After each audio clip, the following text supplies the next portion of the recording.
राणीचा संताप उर्मिलाची हवा क्षणात काढली. नमस्कार मित्रांनो, हुकमाची राणी ही या मालिकेच्या आजच्या भागामध्ये इकडे इंद्रा एकटा स्वतःशी बोलत असतो.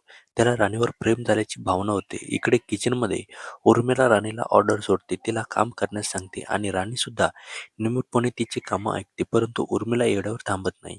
ती राणीला चिडवते, तिला म्हणते की ये हुकमाची राणी, तू स्वतःला घराची मालकीण समजण्याचा प्रयत्न करू नको.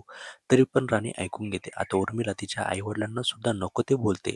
आता राणीचा ताबा सुटतो आणि ती सुद्धा तिला उत्तर देते. त्यामुळे उर्मिला तिचा हात चालू कुकरवर ठेवते आणि राणीचा हात जो आहे ना तो भाजतो. आणि तरी सुद्धा उर्मिला तिला धमकी देते. इकडे सगळे जेवणासाठी हॉलमध्ये बसलेले असतात. सगळे गप्पा मारत असतात, पण इंद्राचे पूर्ण लक्ष हे राणी कधी येते यावर असतं. तो राणीची वाट बघत असतो. तेवढ्यात राणी तिथे येते आणि इंद्राची नजर तिच्या हातावर जाते आणि तो तिला विचारतो की तुझ्या हाताला काय झालंय?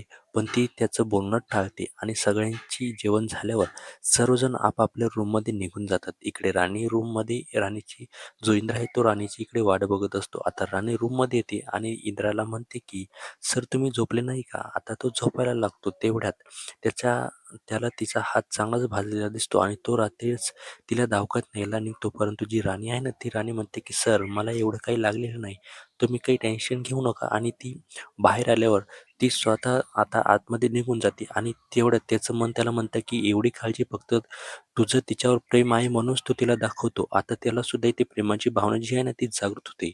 आता पुढच्या एपिसोडमध्ये असं होऊ शकतं की आता इंद्राला राणीच्या प्रेमाची जाणीव होण्यास सुरुवात झालेली आहे. तो राणीची पूर्णपणे काळजी घ्यायला सुद्धा लागलेला आहे. त्याला आता राणीवर प्रेम व्हायला लागलेलं आहे, पण तो अजून ते मान्य करत नाही. दुसरीकडे आता उर्मिला राणीला त्रास देत आहे मातीच्या सांगण्यावरून. आता उर्मिलाचं जे भांडण आहे ना हे लवकरच फुटणार आहे, कारण की आता तिचं अति होत आहे. ती राणीला जास्तच त्रास देत आहे. दुसरीकडे आता मालती मात्र शांत आहे. विक्रांतची प्लॅनिंग सुद्धा जास्तच होत चाललेली आहे. तर सुद्धा भांडण लवकर फुटावं असं तुम्हाला वाटतं का? ते आम्हाला कमेंटच्या माध्यमातून नक्की सांगा. आणि आपल्या चॅनलवर जर नवीन असाल तर आत्ताच आपल्या चॅनलला इथे सबस्क्राईब करून घ्या. धन्यवाद.